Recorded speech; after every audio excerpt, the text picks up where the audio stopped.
دیشب قول دادم برای خواهرام هم یه چیزی بگم. پیامبر صلی الله علیه و سلم میگه بهترین نعمت دنیا نعمت و متاعه، و بهترین نعمت دنیا بعد از ایمان المرأة الصالحه، همسر صالحه. یک همسر خوب مؤمن پاک طاهر که رفیق راهت باشه، مادر بچه‌هات باشه، امانتدار زندگیت باشه،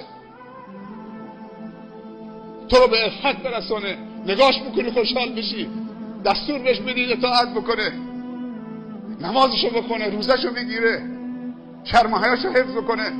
وقتی هم تو مسافر میشی و غایب میشید، این اوصاف زن خوبه. وقتی که از خونه میرید بیرون مسافرت میرید، تو رو در دو چیز حفظ بکنه، یکی در بستر خواب و یکی در مالت. این دوتا رو نگه بداره. رفیق راه انسان باشه، مشاور انسان باشه، همدم و هم نفست باشه.